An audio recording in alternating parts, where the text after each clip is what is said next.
জনগণ পুরানা পচা রাজনীতি আর চায় না। আমি তার প্রতিবাদ করি, এখন আমার পিছনে লেগে গেছে। তোমাদের ওই সমস্ত লাগালাগির কোনো পরোয়াই করি না। আমরা জনগণকে নিয়ে কি স্বপ্ন দেখি, বাস্তবেই বা কি করেছি, সামনেই বা কি করব, এইটা বলারই সময় পাই নাই। তোমাদের ওই সমস্ত নোংরা জিনিসে পড়ে থাকার কোনো সময় আমাদের নাই। গতকালকে আমি একটা বক্তব্য রেখেছিলাম যে বাংলাদেশে মুক্তিযুদ্ধটা শুরু হয়েছিল কিভাবে, সেনাবাহিনীর দ্বারা। আমি বললাম কি, পত্রিকা লেখলো কি, আশ্চর্য ব্যাপার।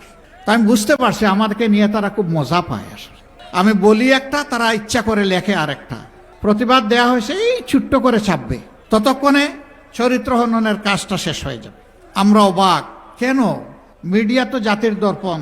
তবে এটাও ঠিক, সব মিডিয়া এটা করে না। এই দুই একজন সমাজটাকে অস্থির করার জন্য, অশান্তিতে ফেলার জন্য দুই একজনই যথেষ্ট। তাদের সকলের প্রতি আমার বিনয়ী অনুরোধ, যা বলবো আপনার পছন্দ হয় ওইটাই প্রকাশ করবেন, প্রচার করবেন। যা বলবো না, আপনার মনের মাধুরী আর কল্পনা স্বপ্ন মিশিয়ে আমার কথা আপনি প্রচার করবেন না। যদি এটা করেন আমার উপরে জুলুম হবে।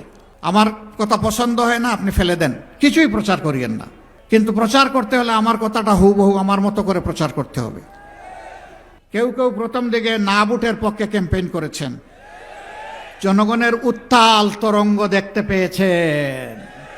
জনগণ পুরানা পচা রাজনীতি আর চায় না। পরিবার, ব্যক্তি, গোষ্ঠীতান্ত্রিক রাজনীতি চায় না। দলীয় সরকার দেখতে চায় না। জনগণ জনগণের সরকার দেখতে চায়। আলহামদুলিল্লাহ, অনেকে এখন আস্তে আস্তে বলা শুরু করেছেন, আমরাও হা। ঠেলার নাম বাবাজি। জনগণের ঠেলা এটা ভীষণ শক্তিশালী ঠেলা। এটা সাগরের উত্থাল ঢেউকে থামিয়ে দেয়। ওই আগের 23 বছর আর পরের 54 বছর, এই 77 বছর আমরা দেখেছি। আপনারা কি সেই পুরোনো রাজনীতি আবার বাংলাদেশে চান? চান না আপনারা? আমাদের যুবক যুবতীরা চায় না, তরুণ তরুণীরা চায় না, এমনকি শিশুরাও চায় না, আমাদের মা বোনেরাও চায় না।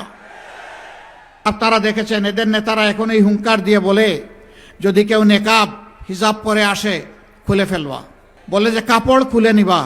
এরা কি মায়ের সন্তান না? এরা মায়ের ঘর থেকে জন্ম নেয় নাই? এরকম আচরণ যারা করবে এদেরকে মানুষ বলা যায়? আমি তার প্রতিবাদ করি, এখন আমার পিছনে লেগে গেছে।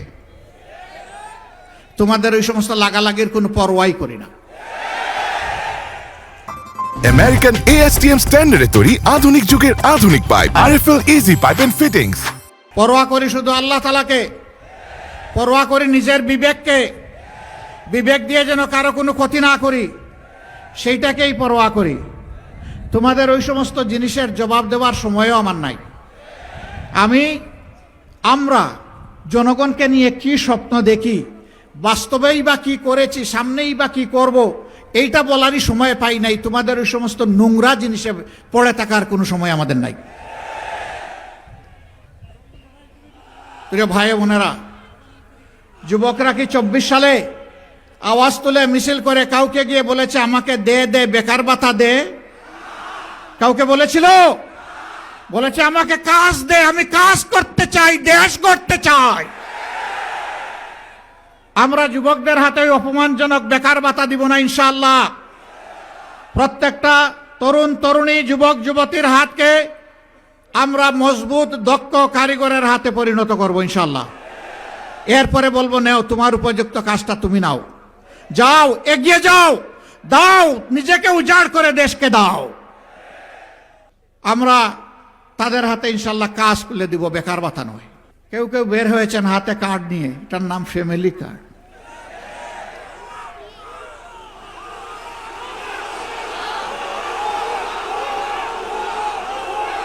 আমাদের সরল মনা কৃষকদেরকে ধোঁকা দিয়ে আরেকটা কার্ডের কথা বলছেন, ফার্মার্স কার্ড। এই যারা ফার্মার্স কার্ডের কথা বলছেন, তাদের কোনো এক শাসনামলে কৃষকরা ন্যায্য দামে সার চেয়েছিল, সার পায় নাই, গুলি পেয়েছিল। জনগণ সবাইকে চিনে। আমাদের এই পুড় খাওয়া জনগণকে কেউ যেন বেওকুফ এবং বোকা না ভাবেন। যথেষ্ট সচেতন, সবার বুঝ সবার বুঝে।